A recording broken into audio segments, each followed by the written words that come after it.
একটু ইরাকে ঘুরতে চলে যাব, ইরাকের মাটিতে। স্বামী বলছে আমি তো শাসন করে ব্যস্ত আছে, আমি যেতে পারি না। ঠিক আছে, তুমি আমার ছেলেটাকে লইয়া তুমি চলে যাও। আল্লাহ রাব্বুল আলামিনের নবীর যুগের আগের এটা ঘটনা বলছি, খুব ভালো করে বুঝে নেন। 5 বছরের ছেলেটাকে নিয়ে ওই যে সুহাইবের মা ওই নিজের ছেলেটাকে ইরাকের ঘুরতে গেলেন। আমরা যেমন বিভিন্ন জায়গাতে ঘুরতে যাই, আসামের যেমন ওই যে সে কাজিরঙ্গায় ঘুরতে যাই, পশু পাখি দেখতে যাই, ওরকম ঘুরতে গেছে সেই যুগে ইরাকে। ইরাকের সানিয়া নামে একটা জায়গা আছে, সানিয়া নামে জায়গাতে ঘোরার জন্য চলে গেছে সুহাইবের মা। সঙ্গে কিছু সৈন্য সামন্ত পাঠিয়ে দিয়েছে যেন স্ত্রীর কোনো অসুবিধা, সরার কোনো অসুবিধা না হয়। কিছু সঙ্গে নিয়ে চলে গেল ইরাকের সানিয়া নামে জায়গা দেখতে। রাত্রে যখন তাম্বুরটা নিয়েছেন, একটা ঘটনা ঘটে গেল। প্রশ্ন করবেন কি ঘটনা ঘটলো? হঠাৎ করে রুমের কিছু ডাকাত ছিল সেই যুগে, কিছু ডাকাত লোক যারা ডাকাতি করতো সচরাচর, ডাকাত পার্টি, তারা শুনলো যে বাদশার স্ত্রী তাদের পরিবার নিয়ে ঘুরতে এসছে, তাহলে তো অনেক টাকা পয়সা আছে। তাই জন্য ওই কামরার ভিতরে, ওই বারান্দার ভিতরে হামলা করলো ডাকাতের দল, রুমের ডাকাতরা। যখন হামলা করে দিয়েছে, যখন হামলা করলো, ডাকাতি যখন করলো, সোনা রূপা টাকা পয়সা যা কিছু ছিল সমস্ত সোনা রূপা টাকা পয়সা গুলি ওই যে ওই ওই তাম্বুরার ভিতর থেকে সবার কাছ থেকে ছিনে নিয়ে গেছে ডাকাতের দল। শুধু সোনা রূপাই নাইনি, মার কাছ থেকে হযরত সুহাইবকে টান দিয়ে মার কোলের ভিতরে থেকে 5 বছরের সন্তানটাকেও ছিনে নিয়ে রুমের মাটিতে নিয়ে বিক্রি করে দিয়েছে। সেই যুগে মানুষ বিক্রি হতো, সেই যুগে বাজারে আজকে যেমন গরু বাছুর বিক্রি হয়, সে যুগে বিক্রি হতো মানুষ। সেরকম করে মানুষ বিক্রি হবে বলে এই হযরত সুহাইবকে নিয়ে গেছে, নিয়ে ওখানে বিক্রি করে দিল, মার কোল থেকে নিয়ে গেল। আচ্ছা, মা বাবার ইতিহাস রেখে দেন।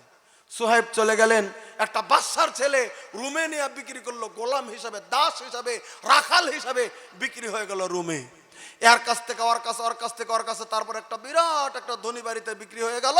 এবার রাখাল হিসাবে থাকতে শুরু করে দিল সুহাইব। হাজার হইলেও তো বাদশার ছেলে, ওর বিবেক বিবেচনা বাদশার মতোই। বাদশার ছেলে যে, ওর বুদ্ধি খুবই বেশি, কিন্তু হয়ে গেছে কপালে ছিল রাখাল, রাখাল হিসাবে বিক্রি হয়ে গেছে। থাকছে থাকছে থেকে অন্যের বাড়িতে গোলামি করতে করতে করতে করতে প্রায় 5 বছর থেকে 15 বছর পেরিয়ে যায়। ওর বয়স এখন 20 বছর বয়স হয়ে গেছে, জিন্দেগি 20 বছর পৌঁছে গেছে। একদিন হয়তো পশু ছাগল বকরি রাখার জন্য ময়দানে চলে গেছে, তখন দেখে একটা জুব্বা পরিহিত একটা লোক রাস্তা দিয়ে তসবির মতো নিয়ে হেঁটে হেঁটে হেঁটে হেঁটে যায়। আপনি কে? কইছে যে আমি খ্রিস্টান যাজক, আমি খ্রিস্টান লিডার, আমি খ্রিস্টান যাজক, আমি খ্রিস্টানের ইহুদির পড়া আছে, আমি খ্রিস্টান একজন যাজক। তাই নাকি? বলে হ। আপনি ধর্ম প্রচার করেন? আমি ধর্ম প্রচার করি। তাহলে আমাকে একটু ধর্মে দীক্ষিত করেন না। তুই, তোর বাড়ি কোথায়? আমার বাড়ি ছিল মক্কা। এখানে কি করে এসেছিস? বলে আমি বিক্রি হতে হতে এখন এখানে আছি। তাই বলে ঠিক আছে, তুই ধর্ম নি। তখন খ্রিস্টান ধর্ম নিয়ে নিল এই সুহাইব, ধর্ম নিল গুরুর কাছে, গুরুর কাছে শিষ্য হয়ে গেল। এবার ডেইলি যাচ্ছে, কিছু কিছু কিছু কিছু কিছু কিছু শিখছে। এবার ওই লোকটা বৃদ্ধ হয়ে গেছে। একদিন বলছে, সুহাইব একটা কথা শোন। কি হুজুর? বলেন বলেন। একটা কথা শুনবি? আমি তোকে একটা অরিজিনাল কথা বলে যাই, একটা অরিজিনাল কথা বলবো। কইছে অরিজিনাল কথা বলবো? হ্যাঁ বলবো। তুই মক্কার লোক না? হ্যাঁ মক্কার। সুহাইব রে, আমি যতটুকু হিসাব করে দেখলাম, আমি তৌরিত পড়েছি, আমি ইনজিল পড়েছি, আমি ওই যে জবুর পড়েছি, আমি 3টা কিতাব মিলিয়ে দেখলাম আখিরি নবীর জন্ম হবে মক্কাতুল মুকাররমার এলাকায়। একবার জোরে সুবহানাল্লাহ বলেন। সুহাইব রে, আমার কিতাব দর্শন আমাকে বিদ্যায় বলছে, মনে হয় পৃথিবীর জমিনের ভিতরে আখিরি নবী জন্মের সময় হয়ে গেছে রে সুহাইব। মনে হয় জন্ম নিয়েছে, কিন্তু আমি তো বৃদ্ধ হয়ে গেছি, আমি তো আখেরি নবীকে পাবো না।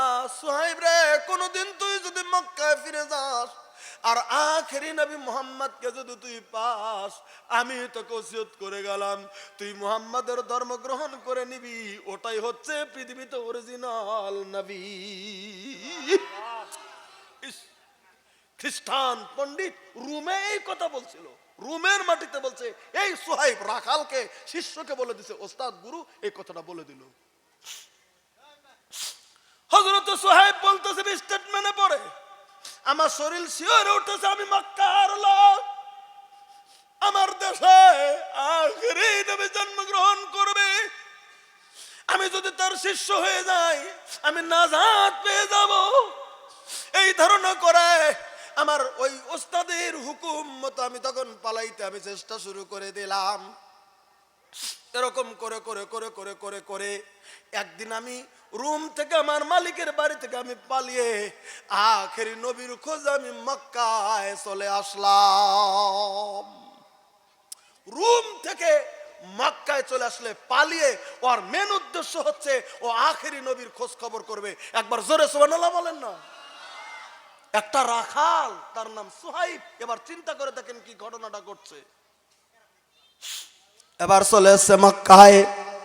মক্কায় চলে আসার পরে কুরাইশদের ভিতরে একটা লোকের নাম ছিল আব্দুল্লাহ জুদান। ভালো করে নামটা মনে রাখবেন। ওর নাম হলো আব্দুল্লাহ জুদান। আব্দুল্লাহ জুদান দেখে একদম ওরাবার ছেলে মেয়ে ছিল না, দেখে আর টাটকা জোয়ান 25 বছর বয়সের যুবক। এই তোর নাম কি রে? কইছে আমার নাম সুহাইব। তোর বাড়ি কোথায়? বাড়ি কোথায় ছিল জানি না, আমি 5 বছর হারিয়ে গেছিলাম, আমি ফিরে এসে আমি রুমে ছিলাম, ওই জন্য তোর চেহারা রুমের বাতাসের মতো ওরকম দেখা যায়, তোর চুলগুলো ওরকম একটু সাদা সাদা হতে চলছে। বলে আমি রুমে ছিলাম, আমার নাম সুহাইব রুমি। তাই নাকি? বলে তোর যদি কেউ নেই তুই আমার কাছে থাক। ঠিক আছে থাকবো। বন্ধুত্ব তোর কাছে থাকলেন। ও কিছু টাকা নিয়েছিল, টাকা পয়সা, এই টাকা পয়সাতে ব্যবসা শুরু করলেন দুইজন মিলে। আল্লাহর কি ইশারা 2 থেকে 3 বছরের ভিতরে মক্কায় যত ব্যবসা ছিল এই সুহাইব প্রথম নাম্বারের ব্যবসাদার হয়ে গেল। একবার জোরে সুবহানাল্লাহ বলেন। ওই যে বাদশার ছেলে ছিল তার ব্রেনটা তো খুব সাফ আর বিভিন্ন ভাষা জানা আছে, কাজে করতে তিনি একদম অল্প দিনে তিনি ব্যবসা ফলবিত হয়ে গেল। কিন্তু ওর মনে মনে ধান্দা, আমি তো ব্যবসার জন্য আসিনি, এটা আমার একটা ধান্দা, কিন্তু আমার মেন উদ্দেশ্য আমার আখেরি নবীর সন্ধান। কাউকে কথা বলেও নাই, চুপে চুপে চুপে চুপে আছে। একবার ব্যবসা করার জন্য শামে চলে গেছে, 3 মাস পরে ফিরছে মক্কায়। এদিকে আল্লাহর নবী কালিমার মেহেরবানি, কালিমার বাণী আল্লাহ রাব্বুল আলামিনের নবী প্রসার শুরু করে দিচ্ছেন। আল্লাহ রাব্বুল আলামিনের নবী কালিমার মিশন চালাচ্ছে। নবীর কালেমার মিশন চালিয়ে চালিয়ে ইতিমধ্যে 30 জন মানুষ মুসলমান হয়ে গেছে। জোরে একবার সুবহানাল্লাহ বলেন। সিরিয়াল করে 30 নাম্বার মানুষ মুসলমান হয়ে গেছে। ওই দিন হযরত সুহাইব ব্যবসা থেকে মক্কার বাড়ির দিকে ফিরে এসেছে। যখন বাড়িতে আসতেছে রাস্তায় খবর পেয়ে গেল, শুনছো সুহাইব? শুনছো কি? আব্দুল্লাহর ছেলে পাগল, নবী দাবি করেছে। তাই নাকি? বলে হ্যাঁ। ওর নাম কি? মুহাম্মদ। ওই যে ওস্তাদ বলে দিয়েছিল, সঙ্গে সঙ্গে আর শরীরের ভিতরে ঝাঁকি মেরে দিয়েছে। টাকা পয়সা অন্য কাউকে বাড়িতে পাঠিয়ে দিয়েছে, যা তুই যা, আমি একটু এদিক যাবো। এদিকে সন্ধ্যা হয়ে গেছে। নিজের বাড়িতে না ঢুকে যে ড্রেসে ছিল ওই ড্রেসেই ওখান থেকে উনি দুক দুক দুক দুক করে সন্ধ্যাবেলা তো সূর্য ডুবু ডুবু ডুবু ডুবু ডুবু ডুবু অবস্থা, বিশ্ব নবী যে বাড়িতে আছে ওই বাড়ির দিকে হযরত সুহাইব রওনা দিয়েছে। বাড়ির দরজায় পৌঁছে গেছে, যা দেখে নবী যে ঘরে আছে, ঘরের কাছাকাছিতে একটা লোক দাঁড়িয়ে আছে, যুবক ছেলে। এই তুই কে রে? জায়গা থেকে দেখতা হযরতে আম্মার, ওই যে সুমাইয়া রাদিয়াল্লাহু তাআলা আনহার ছেলে হযরত আম্মার। এ তুই আম্মার, এই সন্ধ্যাবেলা এখানে কি করিস? বলে আমি কিছু করি না, আমি এমনি আসছি। না এমনি আসিস না, বল তুই কি করিস এখানে? কইছে যে এই আব্দুল্লাহর ছেলে মুহাম্মদ সাল্লাল্লাহু আলাইহি ওয়াসাল্লাম উনি নবী দাবি করেছেন, তাই আমি এনাকে দেখতে এসেছি। বলে আমিও তো সে দেখছি, তাহলে দুইজন তাহলে চল ভিতরে ঢুকি, তার সঙ্গে একটু কথাবার্তা বলি। হযরত আম্মার, সুমাইয়া রাদিয়াল্লাহু তাআলা আনহার ছেলে হযরত আম্মার যুবক আর এই হযরত সুহাইব যুবক, এই দুইজন একই সঙ্গে বিশ্বনবীর রুমের ভিতরে প্রবেশ করেছেন। একবার জোরে সুবহানাল্লাহ বলেন তো। সন্ধ্যাবেলা তো নবীর রুমে ঢুকছেন। আল্লাহর নবীর কাছে যখন ঢুকেছেন, আল্লাহর নবী দেখছেন দুজন লোক ঢুকলো, একটা সুহাইব, একজন হযরত আম্মার। ওখান থেকে আল্লাহ রাব্বুল আলামিনের নবী একটু মিষ্টি মিষ্টি হেসে দিয়েছেন। একবার সুবহানাল্লাহ কর। আল্লাহ রাব্বুল আলামিনের নবী মিষ্টি হেসে দিয়েছেন, বলতেছেন আ সুহাইব, দেখেন সুহাইব, রুমের তোর গুরু খ্রিস্টান যাজক তাকে কোন কথা বলে দিয়েছিল। দেখছেন কাহিনীটা? দেখলেন? আয় সুহাইব, রোমের তোর গুরু খ্রিস্টান যাজক তাকে কোন কথা বলে দিয়েছিল? আচ্ছা, আরো কি নবীকে পরীক্ষা করতে হবে? এবার বলেন, আরো কি পরীক্ষা করতে হবে? যারা বলেন আরো কি পরীক্ষা করতে হবে? যখন বিশ্ব নবী বলে দিলেন সোহেব রায় তুই বল বল তোর গুরু রুমে তোকে কোন কথা বলে দিয়েছিল, হযরত সোহেব কথা যখন শুনছেন সঙ্গে সঙ্গে কথা মনে করে চোখের পানি ঝরঝর করে ছেড়ে দিয়েছেন। হুজুর গাও, আপনি কেমন করে জানলেন আমার ওস্তাদ এমন কথা বলে দিয়েছিল? আমি আপনার খোঁজে ছিলাম এতদিন পর্যন্ত, এই ৫-৭ বছর শুধু আপনাকে খুঁজেছি খুঁজেছি খুঁজেছি খুঁজেছি খুঁজেছি। আমার ওস্তাদের কথা আপনি যদি বলে দিয়েছেন আমি জানি আপনি অরিজিনাল নবী, আপনি ডুপ্লিকেট নবী নয় গো। এই কথা স্বীকার করে ৩১ নম্বরের সিরিয়াল এই দুইজন আল্লাহ রাব্বুল আলামিনের নবীর হাত ধরে এই দুই যুবক ৩১ নম্বরে কালেমা পড়ে সঙ্গে সঙ্গে মুসলমান হয়ে যায়। হযরত সোহাইব বলে দিয়েছিলেন হুজুর গো আমি পৃথিবীর কোনো কিছু চাই না, আমি পৃথিবীর কোনো কিছু চাই না গো নবী, আমি পৃথিবীর কোনো কিছু চাই না গো হুজুর, আমি শুধু আপনাকে চাই, কারণ আপনার উদ্দেশ্য করে আমি রুম থেকে পালিয়ে মক্কায় চলে এসেছি। আমি কোথাও যাব না, আমি কোথাও কিছু নেব না, আমি আপনার কাছে কাছে কাছে কাছে কাছে কাছে থাকবো। এমন করে থাকতে শুরু করে দিলেন। সাহেব ব্যবসা চলুক চাহে না চলুক সেদিকে নজর নাই, আল্লাহ রাব্বুল আলামিন আর নবীর দিকে তার নজর একবার জোরে সুবহানাল্লাহ বলে দেন। এরকম করে নবীর কাছে থাকতে চলছে চলছে চলছে চলছে চলছে ১৩টি বছর মক্কায় কাটিয়ে দিলেন আল্লাহ রাব্বুল আলামিনের নবী। কয় বছর মক্কায়? কত বছর ছিলেন? নবীতি পাওয়ার পরে ১৩ বছর ছিলেন না। ১৩টি বছর কাটিয়ে দিলেন আল্লাহ রাব্বুল আলামিনের নবীর সঙ্গে। হঠাৎ করে নবী একদিন বলেছেন সাহাবীরা রে আমাকে মনে হয় মক্কায় থাকা হবে না, আমাকে মনে হয় হিজরত করে মদিনায় চলে যেতে হবে। সোহাইব মনে মনে মনে মনে ভেবেছেন আরে আমি যে নবীর জন্য আমি রুম থেকে চলে এসেছি মক্কায়, এসে নবী যদি মদিনায় চলে যায় আমি সোহাইব কেমন করে মক্কাতে থাকবো? আমি থাকবো না গো।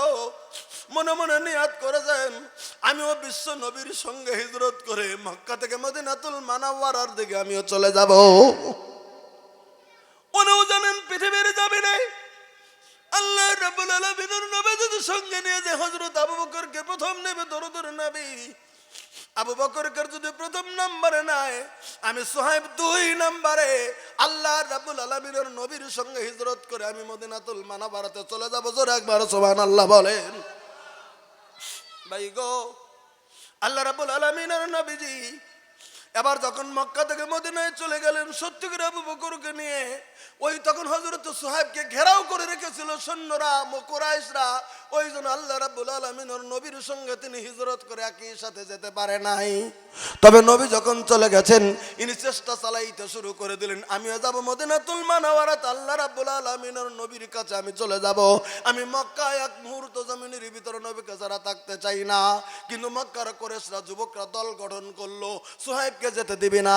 খালি হাতে চলে এসেছিল রুম থেকে একটা রাখাল, এখানে ব্যবসা করে কোটি কোটি টাকা কামাই করেছে, এই টাকা নিয়ে মদিনা যাব আমরা যেতে দেব না।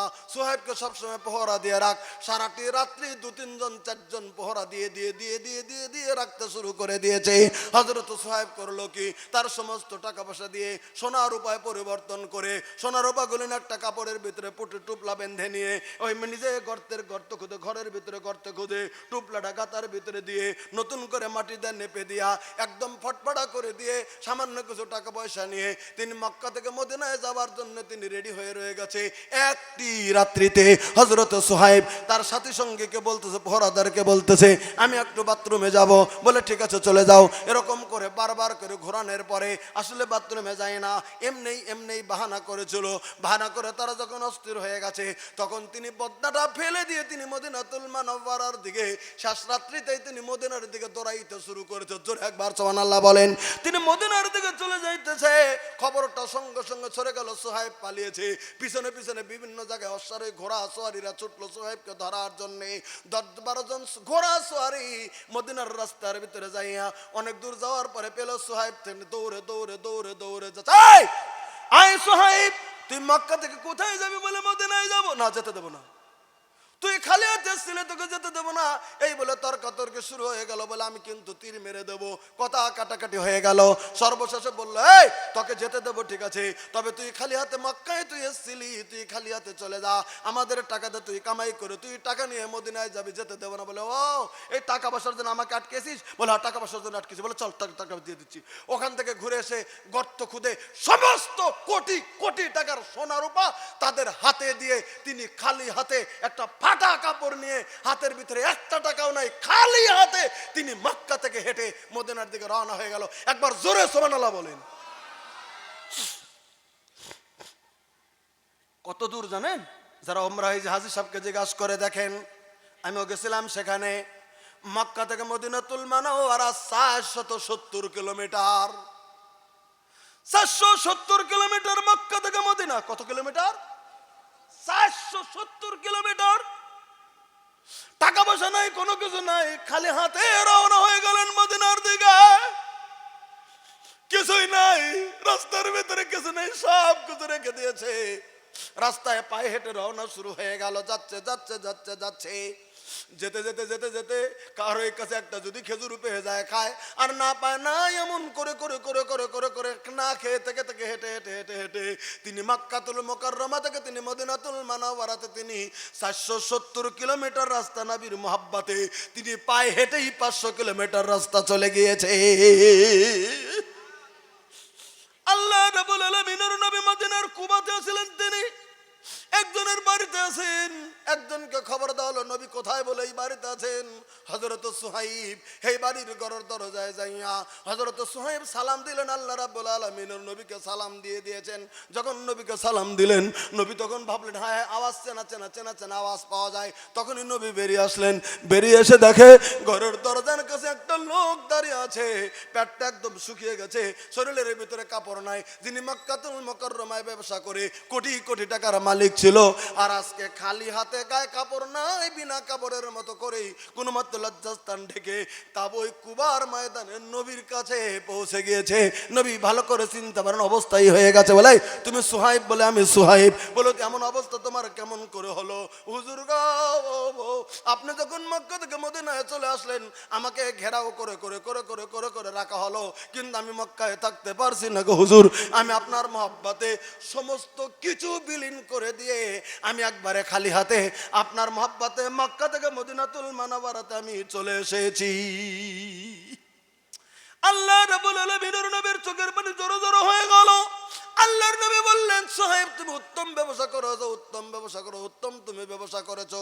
এই কথাটা আল্লাহ রাব্বুল আলামিনের নবী 3 বার বললেন। আর সঙ্গে সঙ্গে হযরতে জিবরিল এসে আল্লাহর নবীর উপর আয়াত নাজিল করে দিলেন।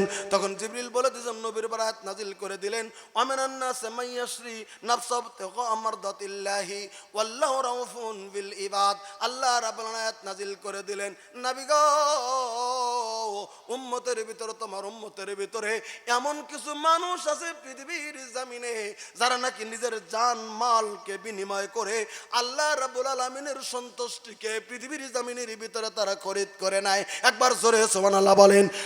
সমস্ত জান মাল সমস্ত বিলীন করে দিয়ে আল্লাহর সন্তুষ্টি পৃথিবীর জমিনের ভিতরে কিনে নেয়। তার ভিতরে সুহাইব একজন। আমি আল্লাহ তাআলা বলে দিলাম, বলে কি, আল্লাহু রাউফুন বিল ইবাদ, ওই সমস্ত বান্দার প্রতি স্বয়ং আল্লাহ নিজে সহানুভূতিশীল হয়ে যায়। হযরত সুহাইবের নামে কোরআনে কারীম আল্লাহ রাব্বুল আলামিন আয়াত নাজিল করে দিলেন পৃথিবীর জমিনে। ভাই গো, এমন ছিল হযরত সুহাইব গো, আল্লাহ রাব্বুল আলামিনের নবীকে পৃথিবীর জমিনের ভিতর মহব্বতের আদর দিয়ে মহব্বত করেছেন। আজকে সেই নবীর উম্মত আজকেও পৃথিবীর জমিনের ভিতরে আছি, কিন্তু আমাদের কাছ থেকে বিভিন্ন সুন্নাত চলে যায়, আমাদের কাছ থেকে বিভিন্ন আমল চলে যায়। আমরা আল্লাহ রাব্বুল আলামিনের নবীর কথা জমিনের ভিতরে মানতে পারি না, নবীর কথার মহব্বত টানতে পারি না বলে পৃথিবীর জমিনের ভিতরে নবীর উম্মত জমিনের ভিতরে আমরা দাবি করে আছি। আমি আপনাদেরকে একটা কথা বলবো, যে কটা লোক বসে আছি, আল্লাহ যেন আল্লাহ আল্লাহ রাসূলের মহব্বত আমাদের কলিজার ভিতরে একদম খাতা শিলার মতো করে সেলাই করে দেয়। একবার জোরে সুবহানাল্লাহ বলেন। পৃথিবী যদি একদিকে হয়ে যায়, আমরা আল্লাহ আল্লাহ রাসূলকে ছেড়ে দেব না। একবার জোরে সুবহানাল্লাহ বলেন। আমার ভাইরা, আমাদেরকে যদি পৃথিবী দিয়ে দেওয়া হয়, আমরা না নিয়ে আল্লাহ আল্লাহ রাসূলের মহব্বতে পৃথিবীতে গ্রহণ করব। একবার জোরে সুবহানাল্লাহ বলেন। আমার ভাইরা, আল্লাহ রাব্বুল আলামিনের নবী মদিনাতুল মুনাওয়ারার মসজিদে আছেন। ইনদামিন সময় একটা লোক মদিনার মসজিদের কাছে চলে এসেছেন, এসে বলতেছেন, হুজুর গো, ইয়া রাসূলুল্লাহ, হে ওগো আল্লাহ রাব্বুল আলামিনের নবী, আমি আপনার কাছে আমার মার একটা রিপোর্ট দিচ্ছি। বলে কি রিপোর্ট দিচ্ছ? ইন্না উম্মি ইবতুলিতাত নাফসুহা, আমার মা হঠাৎ করে ইন্তেকাল করেছে হুজুর, হঠাৎ করে হার্ট অ্যাটাক করে ইন্তেকাল করেছে। তবে আমার মা এই পৃথিবীর জমিনের ভিতরে মা ছিল খুবই ভালো, নামাজি, পরহেজগার, দানকারিনী, সব গুণ ছিল। হঠাৎ করে হার্ট অ্যাটাক হয়ে আমার মা মারা গেল। আমার মা কথা বলতে পারলো না, কিছু না, হার্ট অ্যাটাক হয়ে গেছে, মারা গেছে। আমার মাকে কবরে দাফন করে দিয়েছি হুজুর। কবরে দাফন করে দিয়ে আমি আপনার কাছে চলে আসলাম একটা মাসলা জানার জন্য। বলে তোমার মাকে দাফন করে দিয়েছো, তুমি আবার কিসের মাসলা জানবে? তখন বললেন, ইন্না উম্মি ইবতুলিতাত নাফসুহা, হুজুর আমার মা হঠাৎ করে ইন্তেকাল করেছেন, মাকে দাফন করে দিয়েছি। তবে আমি জানি ও আযুন্নাহা লাউ তাকাল্লামাত লাতাসাদ্দাকাত, আমার মা যদি কথা বলতে পারতেন, আমার মা যদি দুটি কথা বলতে পারতেন, আমার মা যদি কথা বলার শক্তি থাকতো, 1-2 ঘন্টা সময় যদি মা পেয়ে যেত, হুজুর গো আমার অজস্র দানকারিনী ছিলেন, অজস্র দান করে গেতেন দিনের রাহলিল্লাতে, কিন্তু মা হার্ট অ্যাটাক হয়ে মারা গেছে, মা দিয়ে যেতে পারেনি।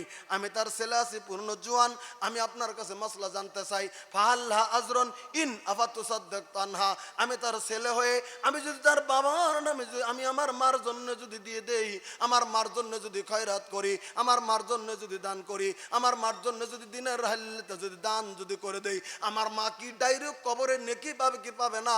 এই ফতোয়াটা আপনি দিয়ে দেন গো নবী।